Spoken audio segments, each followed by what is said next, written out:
This morning I'm here to talk about two different situations that have occurred in 2014 that involved a knife as well as the ineffectiveness of tasers that resulted in us having to use an alternative measure to deal with the threat, which in these cases were fatal shootings.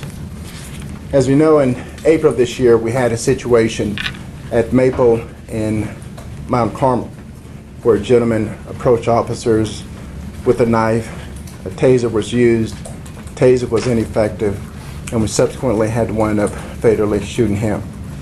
We had a similar situation that happened this past Friday at 7815 East Clay. It's important for us to keep in mind that when you look at a knife, it is always a lethal weapon. And I'm going to talk a bit about that here shortly. In each one of those situations, they evolved within seconds. The officers had to assess and make a decision on how to stop the threat that they were facing.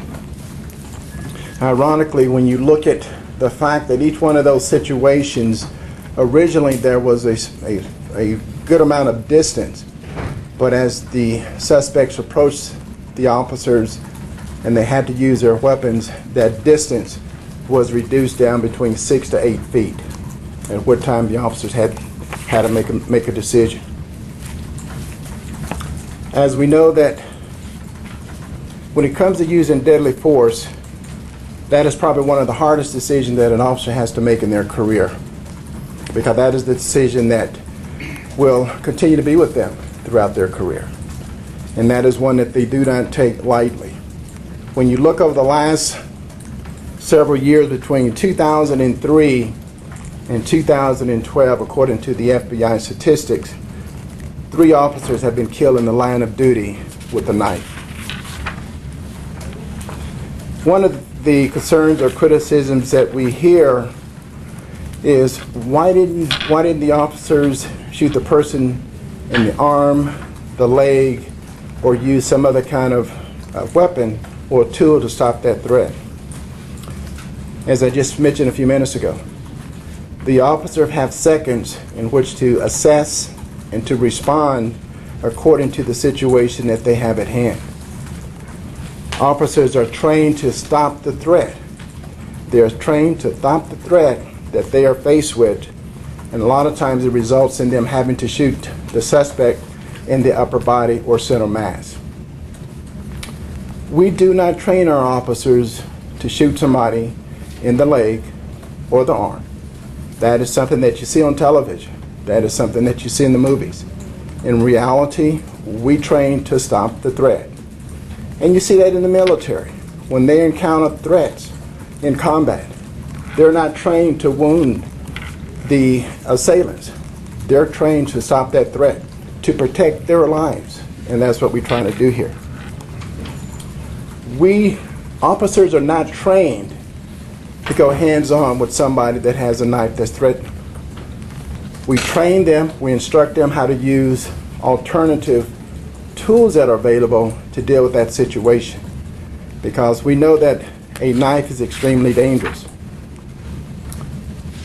So often we hear questions or comments, criticism about tasers. There is no lethal weapon available that is 100% effective. There is none. Whether it's tasers, baton, mace, or any other tools that we need to use, none of those are 100%. To give you an example, when I look at 2011, we deployed our tasers 403 times. Of those 403 times, the taser was only effective 283 times, or 70%. 70% of the times in 2011, our tasers were effective in stopping the threat. And you probably say, why? There's a lot of reasons. There's a lot of reasons. People may be under the influence of alcohol or drugs. Depends on the time of year, if they have on heavy clothing, or depends on how the probes hit the body. Because if they don't hit right to allow the body to be locked up, they become ineffective. Thus far, in 2014, at the halfway point, we've used our tasers 141 times. We've been effective about 54% or 76 times as far as the effectiveness of our tasers. What's really alarming is when you look at the number of homicides here in the city of Wichita, Kansas, between 2009 and 2013, there have been 20 homicides where the weapon that was used was either a knife or cutting edge. To give you an example, just in 2011, 9 homicides, the weapon that was used was a knife. 9 of those 9 homicides in 2012. The last law enforcement officer killed here in Sedgwick County with the knife, of course, was Sedgwick County Sheriff Kenneth Snyder back on April the 18th, 1997. And so, like I said, I'm here to address some of the concerns in the community. Why didn't we shoot the person in the leg? Why didn't we shoot the person in the arm? And that is not our training. Our training is very simple. We assess, we respond to that situation accordingly, and when we do have to use deadly force in a situation that warrants deadly force, we shoot to stop the threat. We train our officers to shoot in the upper torso, or what we call center mass. Because there again, we do not want our officers or our citizens to be injured because of a threat, whether it's with a knife or whether it's with a gun. And so, like I said, I thought it was important for me to come here this morning and to be able to respond to some of those questions, because, like I said, I can't think of any law enforcement agency in the country or even the military that trains their personnel to shoot somebody in the arm or the leg. At the end of the day, we want our officers to be able to return home to their families. We do not want to have to prepare for an officer killed in the line of duty funeral.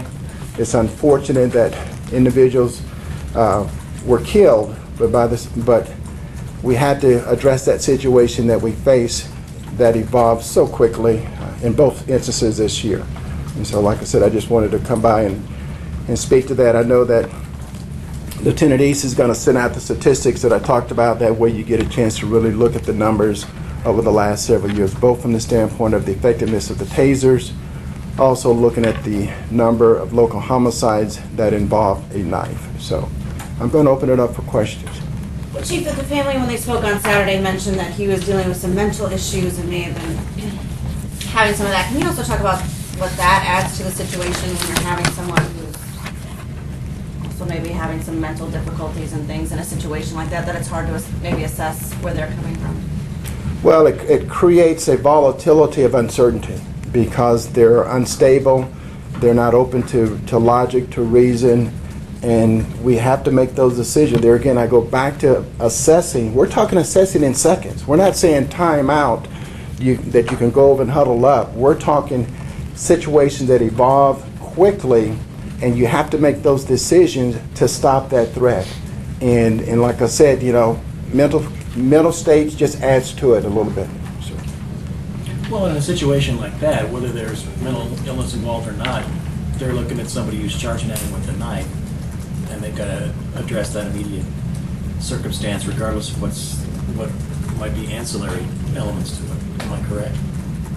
At the end of the day, we have to stop that threat. We're addressing that threat, whether the individual may have mental challenges, mental issues, or under the influence of drugs and alcohol.